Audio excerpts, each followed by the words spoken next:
خوا گەورە دەفەرمێ فويل للذين يكتبون الكتاب بأيديهم ثم يقولون هذا من عند الله ليشتروا به ثمنا قليلا. بۆچی ئەوە دەکەن؟ ليشتروا به ثمنا قليلا. ثمنا قليلا كتشيا حسني بصري دەفەرمێ الدنيا بحذافيرها.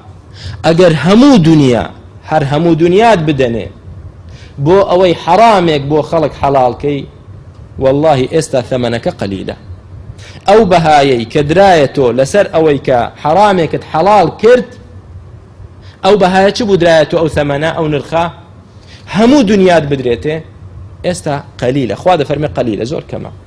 بۆ کەمە؟ لە دنیا زیاتر چی هەیە براکانم؟ کێ پێم دەڵێ بۆ کەمە؟ ئافرین بارەکە الله فیک. زۆر کەمە و زۆر بێقیمەتە ئەگەر هەموو دنیات بدرێتێ بۆ ئەوەی حرامێک بۆ خەڵک حەڵاڵکەی و فتوایەکی ناحق بدەی زۆر کەمە ئەو دنیای دراتێ. چونکە دەزانی چت لەدەست چوو؟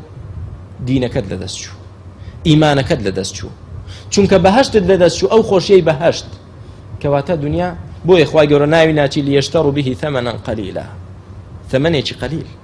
جابا ئەو ئایەتە خەبەرێک نییە بەس خوای گەورە بۆمان باسی جوولەکە بکات، ترسێنەرە بۆ ئێمەی مسلمان نەچین فتوای شتێک بدەین کە بۆ خۆمان دەزانین حرامە بۆ خەڵکی حەڵاڵکەین مقابلی پارە، مقابلی منسەب، هەندێک جار مقابلی ئافرینێک، مقابلی دعوەتێک. پەنا بەخوای گەورە، پەنا بەخوای گەورە مسلمان دینەکەی خۆی بفرۆشێت لە مقابلی ثەمەنێکی قەلیل.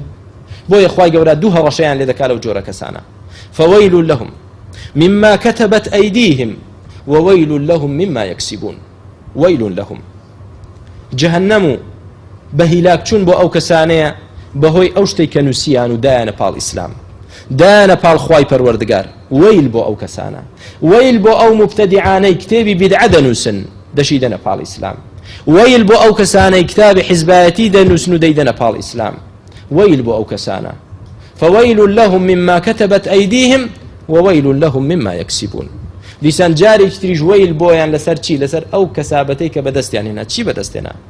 تۆزی پارەیاندایە، تۆزی منسەبیاندایە لە مقابلی چی؟ لە مقابلی ئەوەی کە فتوایەکی بۆدان بەناحەق حرامێکی بۆ خەڵک حەڵاڵ کرد، شتێکی نووسی بۆ چەواشەکاری، بۆ ئەوەی دینی حەق لە خەڵک بگۆڕێ.